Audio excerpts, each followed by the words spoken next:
Hello, hello, hello, everyone. This is Swarthy Daisy, and welcome to another live stream. Tonight, we have a really special guest with us, and you all might know him as Shark Fin Tech. I call him Sharky. His name is also Mark, or his government name is Mark. And he is really supportive of all of us as YouTubers and creators. And he's been commenting on my content. I see him in other live streams. He's been very supportive. And the reason why I wanted to bring Sharky on, or I should say Mark on, is because he was on my live stream about the Bitcoin, I believe. Yeah, it was the Bitcoin one.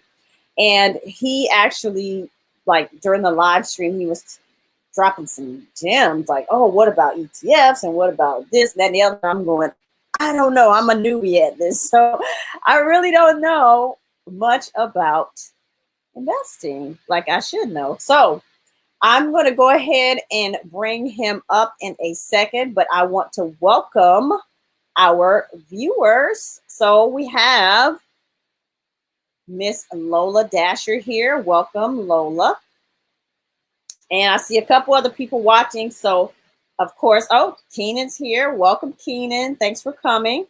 So, again, we're going to definitely be talking finance, and we're going to be talking kind of investing as well. So, if you have any questions about finance, investing, ETFs, and you name it, please, this is your time to ask.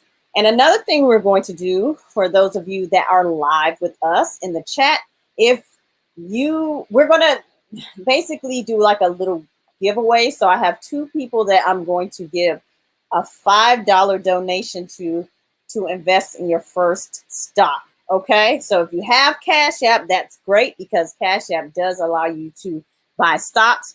So make sure to be active in the chat, and I'll, after everything's over, I'll go ahead and put the names into a randomizer and pick two people that are going to receive the $5 stock donation. And we want to, in advance, thank Primpin' Ain't Easy TV because she is the one that actually came up with this July challenge along with Pandy. So welcome, Pandy. I see you here. Hey, welcome. And I see Google C. Awesome. So yes, thank you, ladies, for coming up with this concept because it's really nice. It's pushing us to create more content that will benefit people in the long run. So again, a part of that theme from last week was money. We're carrying on into this week. We have two winners that are watching tonight. So once I randomize after the show, you guys will have a chance to win. And the criteria will be you'll get the $5, you go into your Cash App, you pick a stock of your choice, and you might decide on one tonight based on Sharky's or Mark's recommendations tonight. So that will be helpful. But pick the stock of your choice. Please report and let us know which one you are going to purchase. All right, so let me go ahead and greet a couple more people, and we're going to bring Mark on in a second. So again, we have Google C, we have TG Saf, welcome.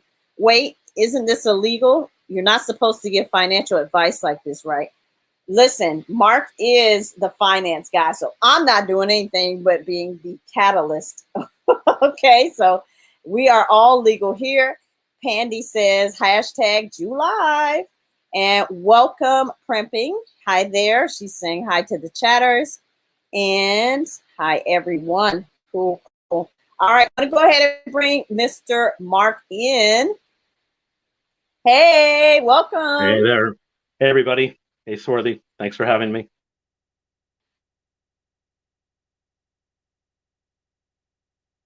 Can everybody see and hear me?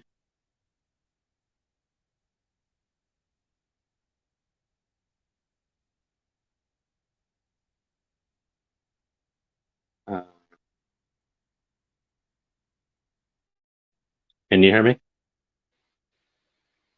Okay, can you hear me? All right, sorry about that. No, no before problem.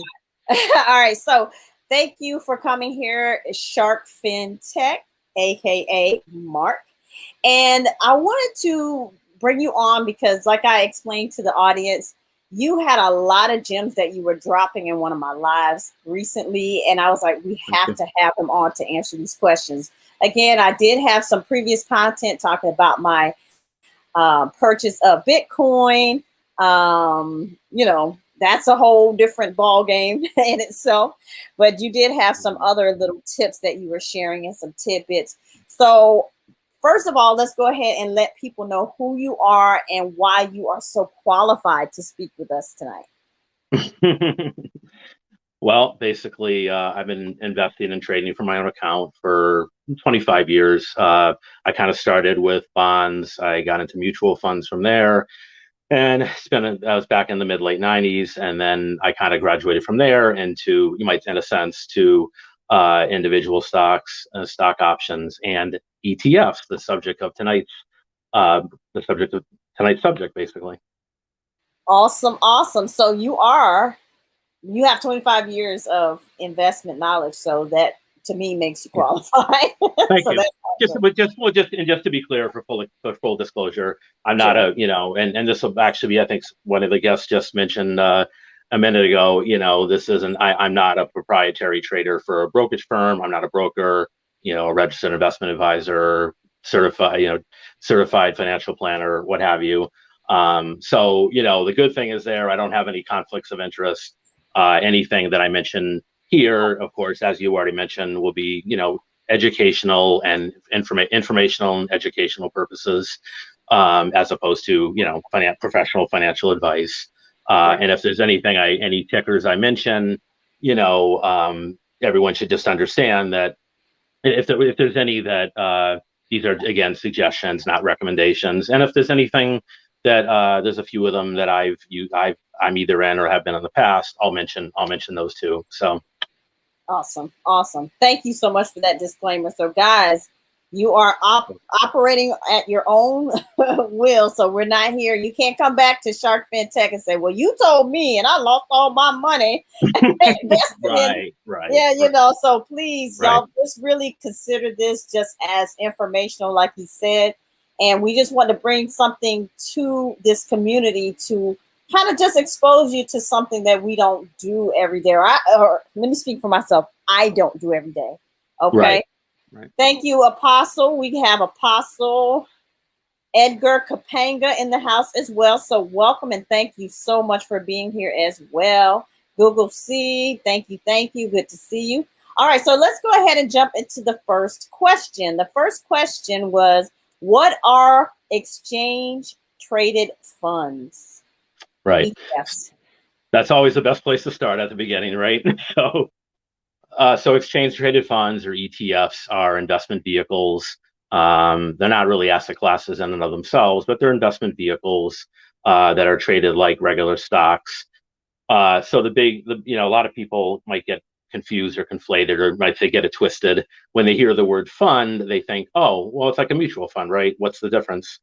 There's a big difference. They're the way they're structured legally and otherwise, they're not traded the same. So mutual funds, there's mutual funds, for example, have all types of. They tend to have higher fees, even passively managed mutual funds, such as index funds, let alone actively managed mutual funds. Way too many of them have fees, and sometimes high fees associated with them. It could be, sales commissions, what they call loads. This is all Wall Street jargon that I'm going to try to help everyone decode, right? Sales loads, 12b1 fees, just a lot of more higher expenses. And another important difference is they throw off, especially actively managed mutual funds will throw off capital gains, right? It makes sense because if they're mutual funds that are actively managing a stock portfolio and they trade in and out of the stocks, anytime they have gains on the underlying portfolio of stocks, some part of those is passed on to you, the individual, since you're a shareholder in the fund. Some part of that is passed on to you, and you have to pay not only if you sell even if you don't sell, even if you hold, you may have to declare the capital gains. Certainly, if you sell, you'll have to declare gains and taxes if it's a non-tax deferred account. Gains on your you have to declare your dividend. You have to pay taxes on your dividends, and you'll have these capital gains taxes again in a tax deferred account like an IRA or a 401k or 503b. You won't really see them, but here's another important point to keep in mind with all this, without getting into a big tax discussion. Right. The biggest thing is that just because you don't see them doesn't mean they're not there. If you really, a lot of them will try to kind of, I don't want to say hide them, but they don't exactly. They know that they're basically all these things are a drag, right? They're a drag on your fund's performance, right? So one of the many, these are some of the many benefits of ETFs. They don't have the nature, typically don't have anywhere near the nature of fees the way mutual funds do, especially actively managed mutual funds. So they have tax advantages, they have fee advantages, right? Right. This is a big thing that I find. They have what we call daily liquidity. So what does that mean? It means you can get your money. You can buy and sell them, like I think I said in the beginning, like an individual, like any stock, right? Mutual funds don't have that. They're set up differently so that it's strictly end of day pricing. So whether you buy or sell a mutual fund at 9:30 or 9:31 when the market opens, right, or you sell it at 3:57, 3:58, 4 p.m., you're going to get the end price from that day, regardless of when you buy or sell it, right? And if you buy or sell a mutual fund after 4 p.m., you'll actually get the end of next day's business day's pricing, right? Okay. ETFs don't work that way. The no muss, no fuss. They're tradable the entire day from 9:30 to 4. Whatever price you trade it at, as long as your broker should be, or whatever you use should be giving you good execution, you will get that price. It's WYSIWYG. What you see is what you get. You'll get the price within pennies or fractions of pennies of what your order said, right? So that's another big advantage in my opinion. Okay. We got a couple more. This is a big one, maybe a big one for a lot of people in the audience.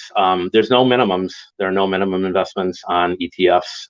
That's not true of mutual funds. There are exceptions made, I think, in 401ks and 503bs for minimums. They're often waived, because it's understood people are taking money out of their paycheck. The employer is matching it either, up to a certain amount, what have you, right? And that's. They may not have minimum investments in that way. Some of them do, maybe some, but any other type of account, certainly a non-tax deferred account, a regular, taxable retail account, or I believe even IRAs. They do. I believe they do have quite a few mutual funds do have minimum investments. So, ETFs are also good in that sense, where you can trade smaller quantities of them. You can buy smaller quantities of them. You can add later. Again, you can sell whenever you want. Okay. And last but not least, this is again one of my personal favorite things about them is that they allow for risk management, very active risk management. So what do we mean by that? We mean that you can use stop loss orders on them. So you can set limits or stop loss either initially or hopefully you start having a gain, and you can set it, say you buy an ETF at $50 a share. It goes to 65. Maybe you'll set a stop loss order at 60. That means you'll automatically be sold if the market starts selling off. We had a horrible day in the market today. I think most people, I'm sure anyone who's in it noticed that, or anyone looking at their 401k noticed it. I'm sure. Quite a dipsy doodle. The Dow was down over 700 points. It wasn't good. But this is kind of the paranoia again about the pandemic growth related fears, right? So. But you can, if things start going kerflooey, you can get out through a stop loss or stop limit order, and you can also use not all, but many ETFs are marginable. They're marginable too. I was going to say they're optionable, so you can use use options like calls and puts Mm-hmm. either say protective puts to protect the position from its downside, or you can write calls. There's all kinds of things, meaning short a call for income, or juice up your position a little more with some call options, whatever you want to do. Mm-hmm. You again, none of those things are available with mutual funds, whether they're active or passively, managed index funds. So those are the main things. What makes them interesting is they're tied to, typically they're indexed to either a individual security, typically they're indexed to a basket of securities or an index itself, right? Mm-hmm. So again, that's where they are similar in that sense to index mutual funds. But again, they have all those additional benefits that I mentioned that mutual funds don't have. So I think they're a fantastic vehicle for someone trying to either start or continue to build a nest egg for the retirement, and try to build general wealth to pass on to the next generation. Very nice, very nice. Does anyone in the chat have any questions for Mark before we go on? So I know that's a lot of information, because even I'm still processing it, and I'm going to probably have to go back and watch this video after it's over so I can kind of understand what's going on. But does anyone else have any questions? I'm looking at the chat and checking out a few comments. TG Saf says, I'm going to let y'all know right now, I know absolutely zero about stocks and investments, so there's that. All right, so that's a good thing. That's why you're here, to learn, right? Okay, so I'll keep an eye on the chat and see if anyone has any questions. But the next question, I think we kind of covered it. So the first one was, what are exchange traded funds and how do they work? So you kind of touched on that, but is anything else you want to add to that, or? That's the gist of it. Again, again, I think that just looking at the very name, right? Exchange, that should kind of tell, like, it's a little bit, what they say, what's in a name. So exchange traded funds, mutual funds are not exchange traded. They're structured differently. These are traded on the exchanges every day, between 9:30 and 4. And like I say, that's that liquidity and those other benefits are just, I think are some of the things that make them really great, Okay. All right. Awesome. Did we also kind of touch on what types of ETFs there are? Did we touch on that at all? Yeah, we can go over that. I mean, I might, yeah, I mean, I kind of maybe just maybe glossed over it a little bit. So that's a great point. Okay. So I got a list here. Unfortunately, I know you have Yahoo Finance open. Unfortunately, I'm having a few problems with my sharing my screen, but No, I do that's have. fine. I did create a list of ETFs. I kind of had one anyway, and I kind of added to it for this. Unfortunately, they're a little bit jumbled, but bear with me. Okay. So some of the biggest ones, they basically did just a very brief history. They started in 1993, so they were kind of like, I might say, stage 3 of the democratization process, of investing, or popular invest, since World War II. If the first one was active mutual funds, and after the war in the 50s they became more popular. The second one was index, passively managed mutual funds in the 70s, thanks to the late great Jack Bogle of Vanguard. Sadly passed away a couple of years ago, but he was a pioneer in that. And then there was still a demand for something that would offer the type of instant diversification that mutual funds offer, but with all the benefits that I just mentioned, right? And without some of these fees that we've been talking about, and tax problems, right? Tax liabilities. So that was really, like I said, the first one was the 1993, and it's still the biggest, or one of the top, one of the very biggest, and it's called, if you want to show anyone, it's called SPY, like spy, like I Spy. So SPY is basically the spider S&P 500 index. So the three big market indices are the S&P 500. So it's considered the blue chip, 500 stocks, right, in the U.S. market. And then you have the NASDAQ 100, right, which are very tech heavy, as most people know, tech and biotech mainly, right. And then last but not least, we have the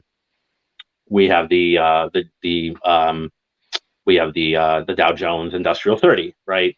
That's the one that's kind of the old daddy that a lot of people would, yeah, you see up there, the futures, the Dow futures, NASDAQ futures. And yeah, there is a Russell 2000. The Russell 2000 is basically a small cap index. There's even a mid cap index called the S&P Mid Cap 400, but it's not as tracked as the four that are at the top of your screen: the S&P, the Dow, the NASDAQ, and the Russell. Now, again, the Dow used to be sort of the daddy that everyone looked at. Oh, how's it? And you mentioned, as I mentioned it before, I still kind of look at it. A lot of people are kind of, not to get into a big tangent on it, but some people are kind of not as big on the Dow today because it's only 30 stocks. If there's thousands of stocks out there and you're only picking 30, and the certain committee at Standard & Poor's gets to decide who gets in, who gets out. Some people say there's a little politics involved or whatever. Not saying conspiracy theories or anything silly or payoffs or whatever, but yeah, there have been a few controversial ones that have been allowed into the Dow 30, and there have been a few that have been knocked out of the Dow that were some people felt shouldn't have been knocked out, right? But so basically, there's an ETF for every one of those. I believe. I'm not sure, 100% sure about the Russell, but for like I said, the SPY is the S&P 500 ETF. So it basically is it's indexed to the S&P 500, which is an index in itself, right, of these 500 stocks. The QQQ is that's the NASDAQ 100 ETF. And last but not least, they call the diamonds as a nickname, DIA, like diamond, the first three letters of diamonds, right? That's the Dow Jones 30 Industrial 30 ETF. So those are probably still the three. Yeah, those are kind of the three biggest that people look at because the idea is they track as closely as they can those three big indices, right? Okay. Okay. But those aren't. There's literally hundreds, I think probably thousands at this point of other choices. That's the good news, right? If you say, oh well, that's great, but I'm already, say for example, you already have a 401k or 503b or an IRA or whatever type of account, right? And you say, gee, that's great, Mark, but I'm already in, a couple, overall market index funds or what have you, right? Well, kind of like the thing we joke about in tech where they say, in the tech world, we say there's an app for that. Yeah, that's kind of how ETFs are at this point. There's an ETF for that, like literally almost. Yeah, it's I'm almost barely even. I'm not really exaggerating by much. There's almost an ETF for anything you can think of out there. So I'm talking about sectors. They're linked to certain sectors. They're linked to certain types of. Even some linked to commodities, and some are linked to real estate. So you really have just about all the asset classes covered, which is impressive, right? Yeah. So if I were to click on one of these, does something happen? Well, that's just the futures. That's telling you what the market feels is going to happen, how the market, those indices are going to open tomorrow morning. So the futures are just a bellwether for what's going to happen at 9:30 tomorrow morning. But if you wanted to look at, what is that, the Dow? Yeah, so if you wanted to look at, I think the Dow. So I don't know what I'm looking at. So. No, you're doing fine. If you just move your cursor all the way over to say quote lookup. Oh, okay, yeah. And just type DIA in there, you'll see the DIA, the Dow Jones. Yep, that's it. Ooh, so that's the one. Yeah, and you notice how it's almost literally like I believe that set up that way. $339.88 a share. It closed out today with a big, unfortunately, 2% loss. But you notice how it's so closely linked as a percentage of the Dow itself. Now, not every ETF is set up that way as a certain percentage of that of whatever index it tracks, right? But the good news is, hey, we got a little good news on the horizon for tomorrow morning, at least as of 8 o'clock when the post market closes. It looks like it's up 60 cents. So. Oh, okay. So that's what that green is. So guys, we're all. I'm still taking it in. I'm super new to stocks. So what Mark is helping us to see here is that this basically is what the stock market is doing now or has done today because it's closed for today, and what's going to happen in the morning. So the red is what took place today. green is what's happening tomorrow, and it's up 60 cents or 0.59 cents. Well, as of 8 o'clock, a lot can change between now and 9:30 tomorrow morning. We've got another, 12 and a half hours. So, Oh, got you. So it's still yeah. running. It doesn't close, but because money's still exchanging hands, there are other time zones we have to consider, right? So, No. Well, just to be clear, no, these are great questions, actually, especially okay. for, no, the market is closed at 4 p.m. Eastern time. Okay. The U.S. stock markets are closed at that time. Doesn't matter what Okay. time zone you're in. So yeah, if you happen to be an investor or broker in California, you're looking at Mhm. 1 p.m., which is a nice early day. But keep in mind, they have to come in very early in the morning to Yeah. when we open. If we open at 9:30 New York time, Eastern time, it opens for them at 6:30 a.m. their time. So yeah. Yeah. Yeah. But Okay. I anyway, got it. so it's completely closed now. What you see there is what they call the aftermarket, the post market. So the market Mhm. closes at 4:30 every day. That's the Nasdaq and the New York Stock Exchange. And what happens is you have an aftermarket between it's about 4:01 till 7:59. So about another 4 hours of people that trade what they call the aftermarket. And in the morning, there's also, just to make it a little more confusing, they have what they Mhm. call a pre-market, which I believe starts at 7. I haven't been in it so long. I really don't. I don't trade. I don't know if I've ever really traded the pre-market myself, Mhm. but it starts very early, and I think it's 7 or 7, and then that would shut down at 9. Before 9:30. It's either 9 or 9:30 a.m. before actual trading starts. Official trading starts at 9:30. Got you. Okay. Okay. So the question from Primping, does this depend on the market in China? You kind of answered it, but you can officially answer it. Yeah, no, fair question. No, they really have nothing to do with each other. Now, I think maybe what she's implying is, are the U.S. markets influenced by other markets? Yes, the answer is yes. Um, that's absolutely true and possible. In fact, that's kind of what happened today. The sell-off started in Europe and in Asia, particularly in Mhm. Europe. I think it's called the FTSE, the FTSE index in Europe sold off, I think, 2%. Which would be 5 hours before New York time over in London, London Stock Exchange, and the European markets in general just kind of sold off, and that absolutely affected our markets. So, and now there are times where, we influence them, for the next day, right? So, China's, it's a second whatever economy. Right. They're fast catching up to us and everybody else, and they do have a very active, I think, the Hang Seng, and they absolutely have active, very active stock market and other markets. Some people, well, it's a communist country, it's rigged, the kind of words people use with international politics, and can you really trust them? They could crack down, and so this is why some people have biases toward other markets, and especially a communist country like China, because they feel, oh well, the government could shut down any company that's any Chinese company whenever they feel like it. So if you're going out there buying Chinese stocks, one that gets thrown around is Alibaba. They're sort of like, I believe they're sort of like the eBay, kind of like eBay and Amazon of China. And, good company. The guy, I think the CEO's name is Jack Ma. He was educated here, smart guy, right? But Yeah. yeah, he disappeared. I think it was about a year or two. He just disappeared for I don't know how long, a few weeks or months.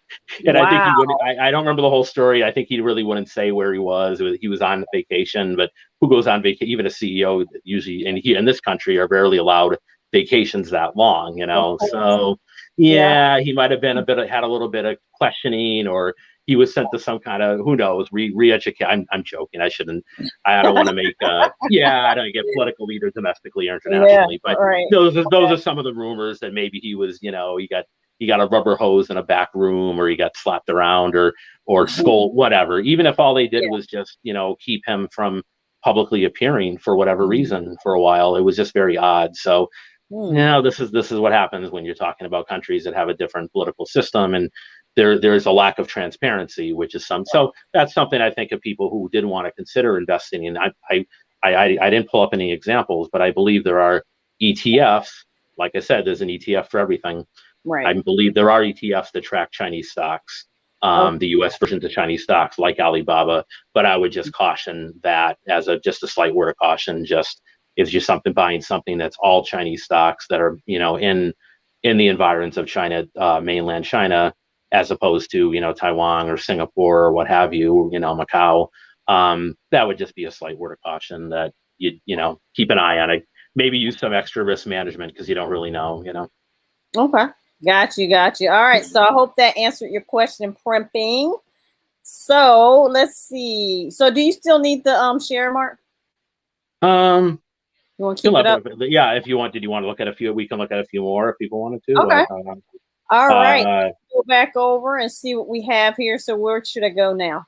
if you go back to quote lookup, let's see, what's something fun we could look at? Because we have a lot of younger investors here or future investors here. So Yeah. maybe a company they're familiar with or some. Absolutely. I don't know how this thing works. So Yeah, no, you're doing fine. Let's take a look at a couple things. So, there's one called, something that's popular, I think, with the crowd you're referring to, and I totally get it. I think I'm actually interested in it somewhat myself, is called ICLN. So I like ink, B like Charlie, L like Larry, N like Nancy. okay. So that's an ETF that just what it says, the Global Clean Energy ETF, and it tracks, these clean energy companies. Now, if you want to get an idea of what's in it, the ones we went over already just track the whole index of the entire of the, they're linked to the indices that we discussed, right? But with something like this, I think if you go into, let me see, if you click on, you see the blue button holdings. Right here. Yep. Okay. So if you scroll down a bit, so this is what you'll want to click on in Yahoo, and you can do this in any and this will give you, let's see, so it's telling us it's 99% stocks and almost really no bonds to speak of, right? The rest of the 0.80% or whatever is cash, probably the cash they're holding aside for, right, for potentially dividends or whatever. So you see basic material. So look at utilities. The sector weighting to utilities is 54%. So that's more than half of this ETF, half of this fund.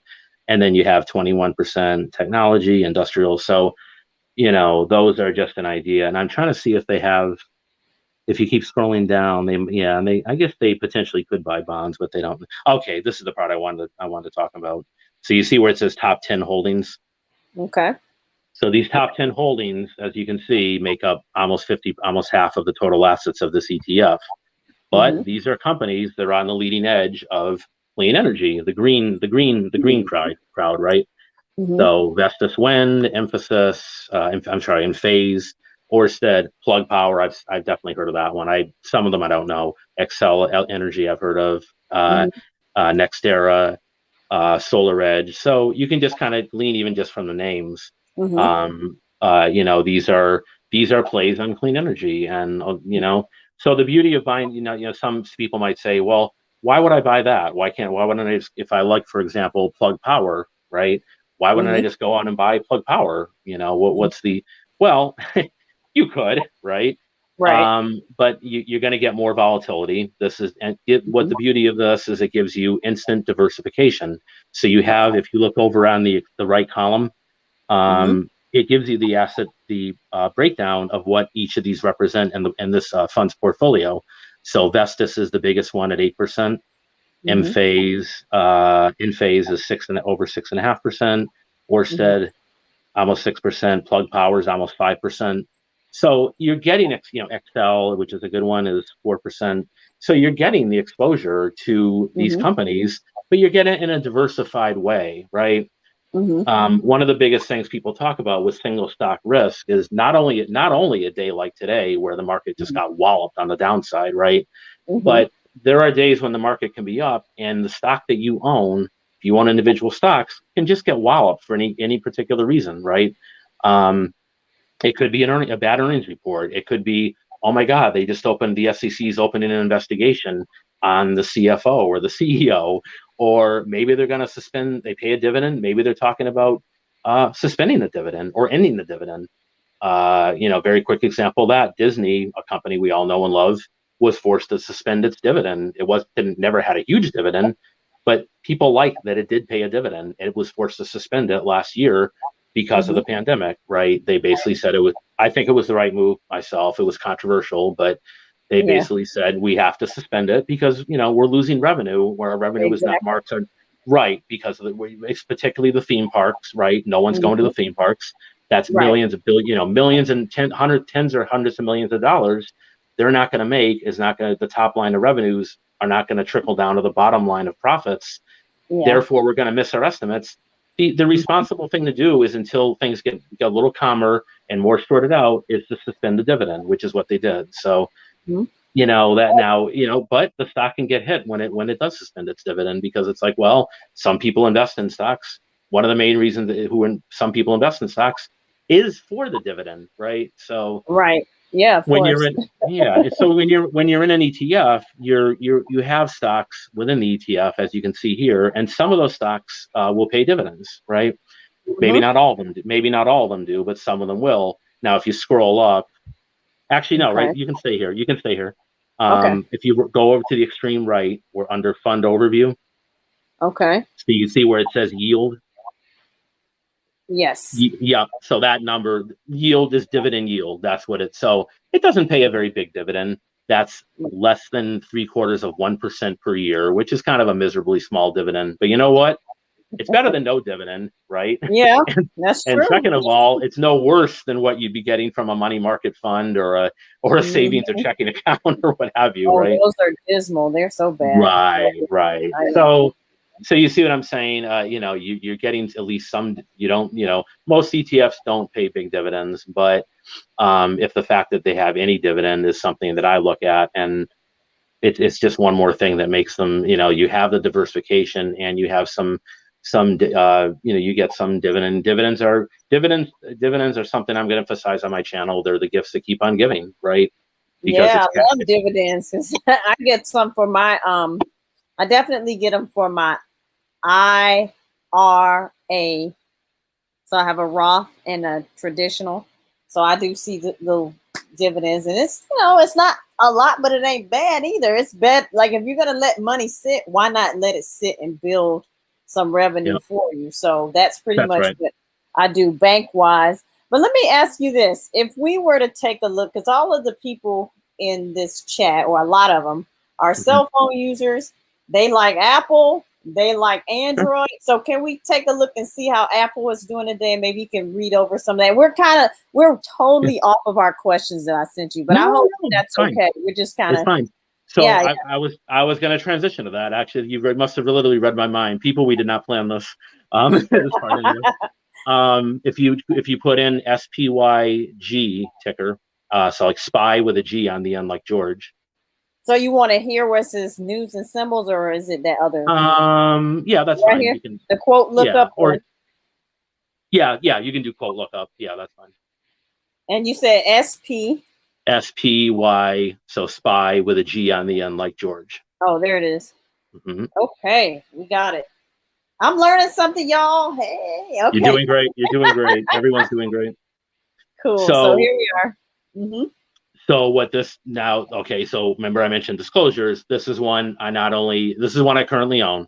Now I'll give the very quick background on it. So basically, what happened? What had happened was, basically back in January, it was very late January, and this is during the height of the meme stock craze with GameStop and all the craziness and AMC and what have you.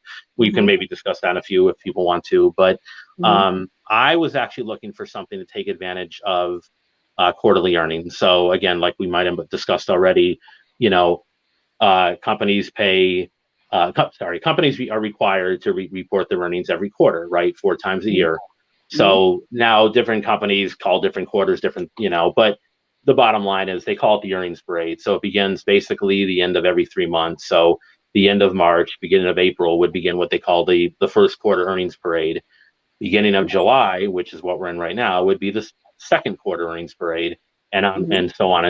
October would be, and then October would be with begin of the third quarter, right? So, oh, I'm sorry, I think I missed one. Yeah, my math was off. March, Mm-hmm. April, May, June. Yeah, that's right. July, so, yeah, June, July, August, September. Right, the end of September, October is the beginning of, and just so on. So, I was looking at that point for, and at basically trying to take advantage of the earnings at that time that I knew were coming up toward the end of January for some of the very big tech stocks that you're referring to, right?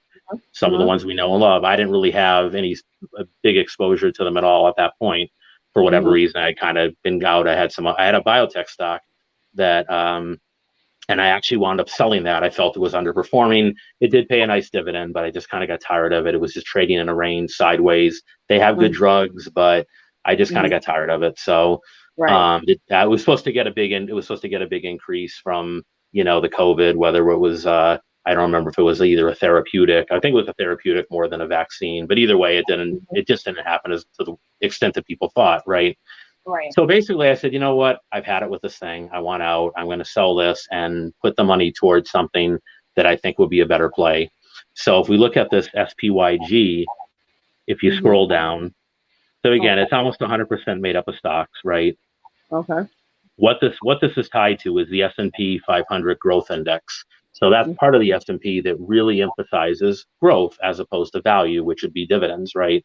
Value and Mm-hmm. income stocks would be like your, oh, you could say bank stocks, insurance companies, so some financials, um, telecoms like AT&T and Verizon, Mm-hmm. utilities like Con Edison, right? Those are your biggest dividend payers typically, right?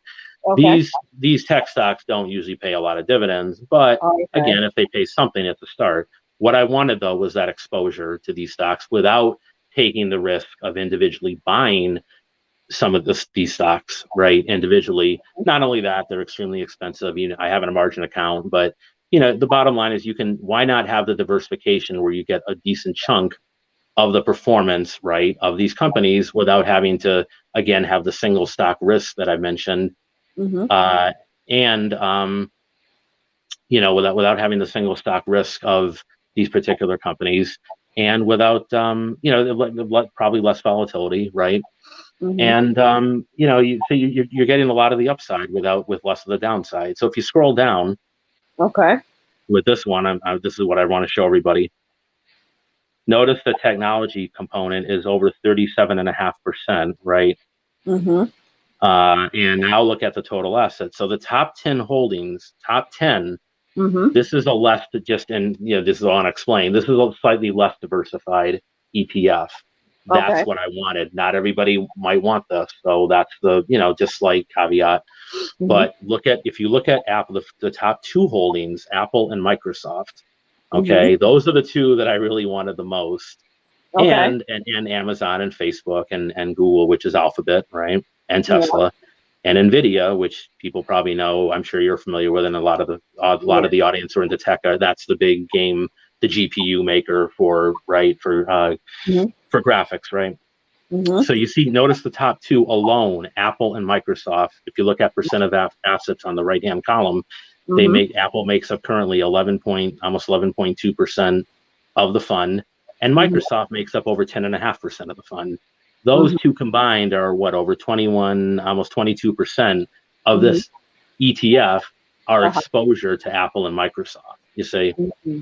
Mm-hmm. that's what I wanted. Not everybody will want to say, oh, that's kind of that's a lot of stuff. You're putting a lot of eggs in that. Well, yeah, but it was Mm-hmm. cheaper and still more diversified.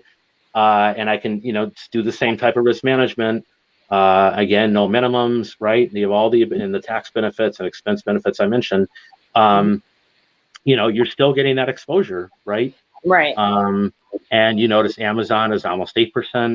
Mm-hmm. Facebook's for what I'm for 4.3. Yeah. So right on down the line, Right. Google is almost 4%, Tesla's almost 3%, Nvidia 2.5%.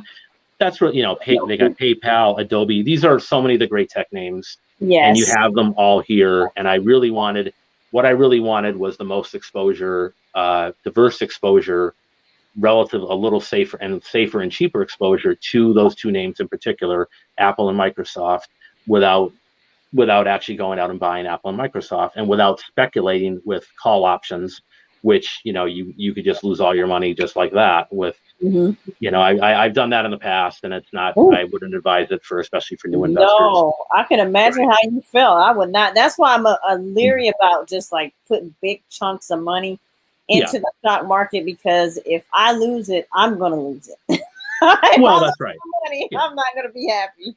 Yeah. Well, I've made money with options too in the past, but yeah, Yeah. they're not for everybody. You have to have a margin account, which is a loan you have to pay monthly interest on. It's a mixed bag, but the only way you can get options is through a margin account. So, but they're not for everybody, because yes, there are risks, and you really need to understand what you're doing before you Yep. just jump into them blindly and just say, oh, let me just go crazy with options, So Exactly. the way I Exactly. use options today, mainly when I do use them, is basically portfolio, or an individual ETF or stock, or protection, and like protective puts, and basically for income, which would be like what they call writing or going short on calls.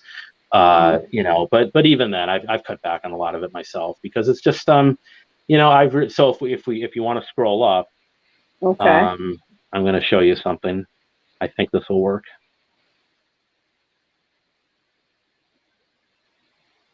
So if you want to, let's see, if you go up even further, oh, that's the top of the page. Sorry. Yeah. If you can click on the blue button, chart. Okay. So where's, oh, chart here. Yep. Okay. And I'm not really a chartist per se. I do look at them. I'm not. Some people people who are day traders. Yeah, I'm sure you're probably familiar, whether it's crypto or commodities or even stocks. They live and die on charts. Again, Not, I would rather have people, especially your audience here, like understand fundamentals, and work from there, and you can get into charting and start with investing and fundamentals, and you can move on to charting and trading more later. Okay, so we okay. can see, if you click on the tab that says 6 month, the Okay. top, at the It's top right of here. the top of Okay. the no, at the top of the chart. Yep. Yep. Mm-hmm. So we can see the 6 month performance, right?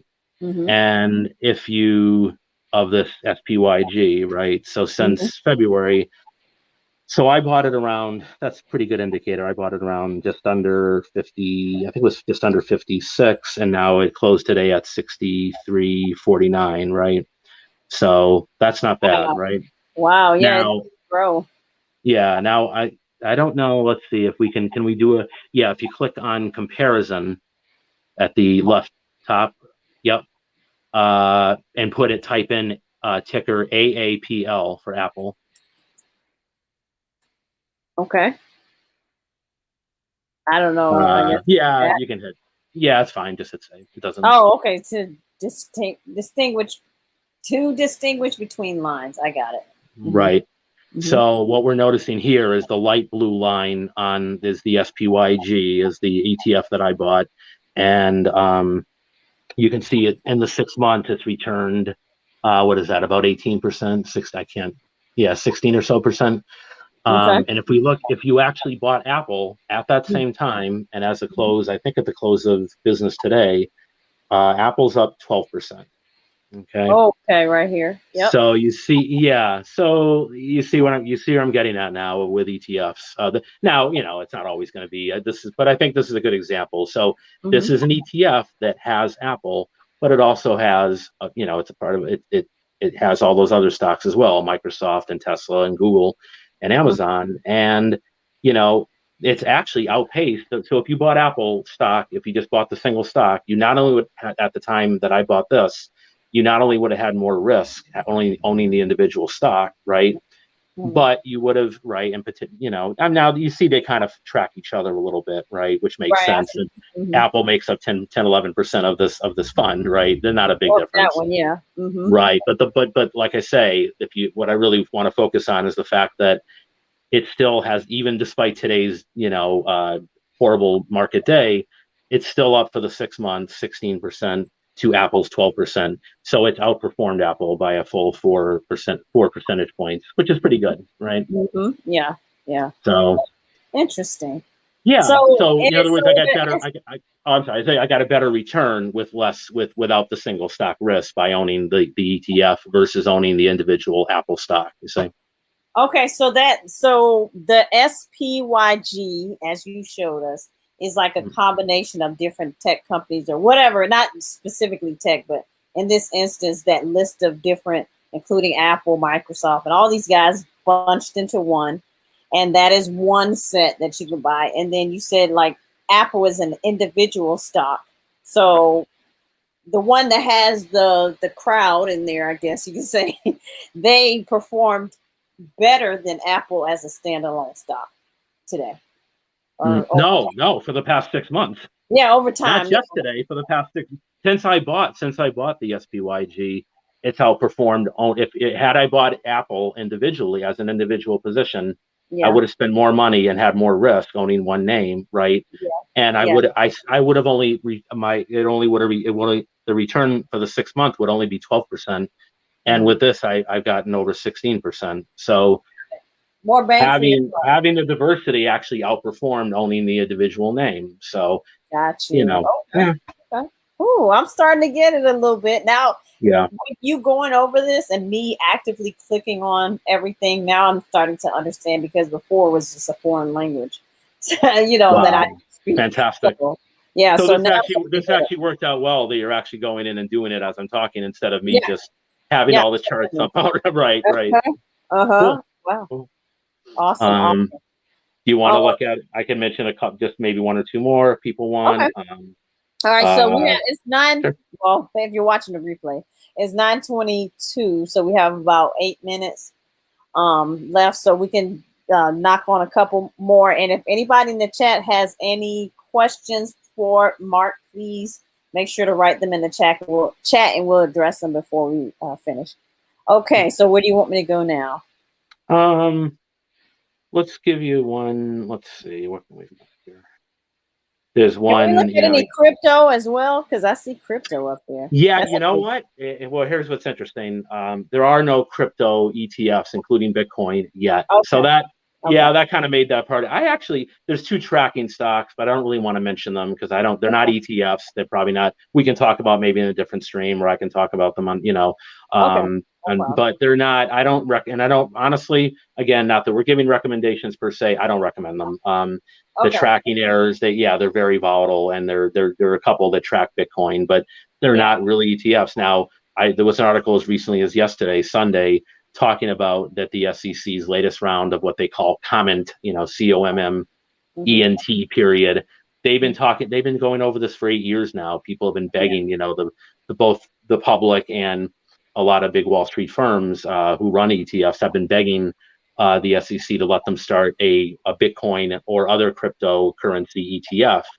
And the answer has been no. And I kind of understand it. I think you do. I think most of the audience does, even if they like crypto. The idea is the SEC is one of their main goal purposes they exist is to protect, us, protect us from ourselves, whatever you want to call it, Okay. So, that's, it's really, but they feel that cryptocurrency isn't fully safe, which they may have some great points about, right? We already know it's bad for the environment, right? We already know it's tied to dark money. You feel a way about it, because we covered crypto the other day, and I did sell some Bitcoin, so that's the one you were commenting on. So that is interesting. Okay. Right. But I'm not. Don't get me wrong. I'm not personally anti-crypto. I do think it has a present and a future, a bigger future probably than it is now. But just keep if everyone understands it, keeps in mind it's extremely volatile. You really have to do your research. I'm not in it currently. I've been monitoring it, looking for a pullback to possibly maybe Bitcoin or others. But again, for the topic of this stream tonight, there are no official Bitcoin or other cryptocurrency ETFs. So that's unfortunate, but that's just the way the SEC is ruling as of right now. Now, if something changes, it's something I'll update people with on my channel. Cool. Wallflower, welcome, says, what is the deal with IRAs? If you order, I guess if you covered this already, then disregard. Oh, sure. Well, IRAs is just a type of individual retirement account. So you can either do a rollover IRA from a 401k or 503b into a brokerage account, right? or you can you won't have any tax consequences, right? Or you can open up a Roth IRA, which means that it's pre-tax. The taxes are sort of paid up front, and then you won't have to pay taxes on the way out when you start taking distributions at 70 and a half years old, right?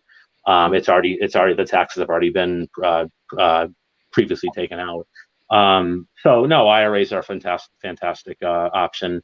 Believe it or not, there's even Roth 401ks now, I believe, and maybe 503bs. So, a lot of people like that tax benefit of Roth, where it's like, yeah, I don't want to get hit even when I'm 70, whatever, when I start taking distributions, when I'm required to, by the IRS to start taking distributions, I don't want to get hit with this big tax load. I want to, I don't want to have to pay the piper. So let me get the taxes out of the way now with a Roth 401k or a Roth IRA, right? That's pretty smart, but it depends. And with the IRAs, you can absolutely invest in ETFs, 401ks and 503bs. Maybe not all. Unfortunately, not all retirement plans. Depends on who your administrator is of your company's 401k. Not all of them offer ETFs, unfortunately. But you can always open up a separate account directly with either with a brokerage firm or with directly through one of the big mutual fund firms like Fidelity, like Vanguard. Vanguard's huge in ETFs. They're one of the leaders and pioneers in them. So, just as a couple examples, yeah. Okay, awesome. I got one more for you that I think you'll find this one interesting. I didn't get a chance to research it much. I just found out about recently. So if you type in under the ticker, where are we here? If you go to it's okay. If you go to the top and quote lookup, yeah. And if you type in NACP, so N like Nancy, A like Apple, Charlie, and P Parker. Oh, some red there, but I know it's. So what this is, I find this interesting. So it's a NAACP Minority Empowerment ETF. So a lot of ETFs and mutual funds have been pressured over the last, say, 10 or 15 years to really step up, level up as far as bringing women, like we mentioned, the ICLN, the clean ETF. We mentioned, I think there's one that there's all different like social causes out there, like that ICLN clean energy. There's one that it's like, woman-run companies, businesses, right? This one focuses, as you might guess from the name, on Black-owned companies. So if you look at it's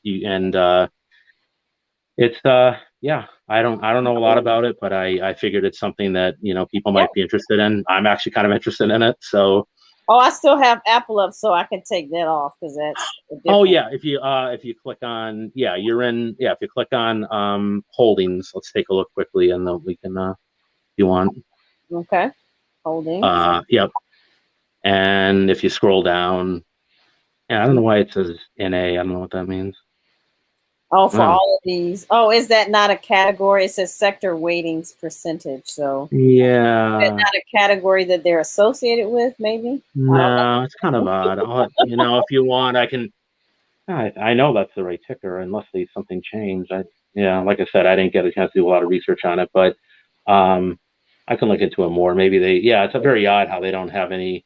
It's great because it was at close. Yeah, it was traded today, but it's odd that they don't have it. They don't list any assets, any kind of holdings or.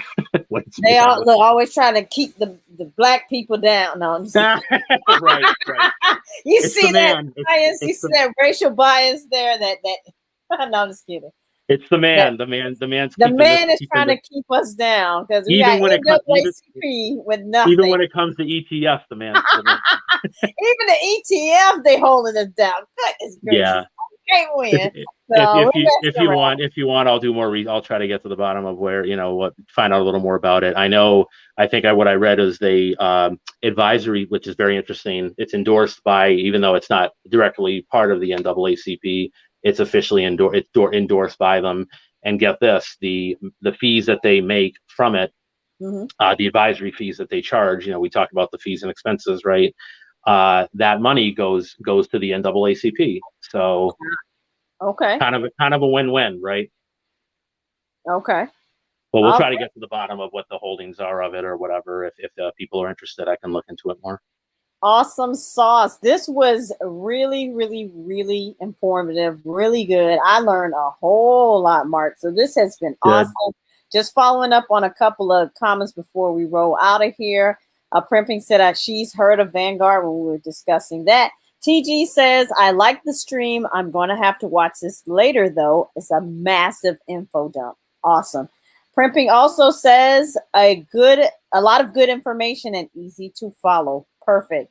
And so we have some other. Primping was laughing at us talk about the man keeping the NAACP stocks or whatever down. So that's Right. hilarious. And Google, I can't. My thing doesn't read your emojis from this end, so that's a StreamYard issue. But yes, Mark, thank you so much. I'm gonna stop sharing so we can wrap it up. I mean, Sure. you really covered a lot in 60 minutes. Thank you. And I learned a lot too. Did you guys learn something? Let us know what you learned in the chat, okay? Go ahead. No, no, thank you. And I was just going to say, it was my pleasure. And I was going to say, if anyone has any questions, my channel isn't, Shark FinTech is my channel. If you want to subscribe, I'm not quite, of course you should be subscribed to Swarthy. That's a given, right? To Simplistically Digital. Yes. I don't have content yet. I hope to in the next few weeks, a couple weeks, hopefully. And that's my channel name, Shark FinTech. And I'm also on Twitter at Shark small f fin and then underscore tech. So if you have any questions for me that way, that I'll also look at any once the stream goes Swarthy, once the stream gets posted and Sure. people have comments or questions, I'll revisit it and and answer any I can. Or you can hit me on Twitter, follow me on Twitter, and then hit me on Twitter with any questions anything that didn't make any sense from the stream. I'd be happy to help you on Twitter. That's awesome. And I'll make sure to link your Twitter below as well. And Fantastic. then that way you can keep up when you do launch your YouTube channel as well. So I look forward to that like massively because I see you all over different streams and I know how informed you are about technology overall. And then, of course, here with the ETFs and stocks and trading. So thank you so much, Mark. Shark FinTech, make sure to check him out. Again, I'm going to link him below. And thank you all so much for being here tonight. We got a sub already. Look at that. Definitely follow you on Twitter. Awesome. Thank you all so much for doing that. And Mark, we will have to talk again. Guys, if you are watching the replay, make sure to leave questions below the video because Mark is going to take a look at those questions and answer them. Or if you just have some overall comments, that would be great. So again, thank you so much, Mark. We will definitely see you out there on the interwebs. Sounds great. Thank you very much again for having me, and thanks, everyone. All righty. Good night. Okay, guys, that was heavy, but it was so good and so informative. So again, guys, if you want a chance to win the Cash App, the $5 Cash App, I'm going to pick 2 winners after everything's done. It won't be tonight because it's getting late and I'm getting tired, but I'm definitely going to go through some of the comments and see some of the activity, and I will definitely get in contact with you once you have won the prize. I would like to thank everyone for coming out tonight. Primping ain't easy. Big ups and thanks to you, TG Sap. Thanks for coming. Google C, always a pleasure. Wallflower Reads, you're new to us, but thank you so much for coming. Also, who else do we have here? We had Keenan, always a pleasure. Let's see, Bobby Warren, thanks for stopping by. We had Pandy in here earlier. We had the Apostle in here earlier. I'm just going back through the comments, guys, to make sure I said something to everyone. So yeah, all of you guys were here tonight as you always. Lola Dasher, of course, always supportive. And if I missed you, my apologies, but definitely you'll see their comments in the replay. I'm going to end this on a note. If you want to check out all of the my members, channels. I'm going to go ahead and play that so you can check them out. But these people, thank you so much for keeping this channel going, always being there to support. Let me go ahead and play that now.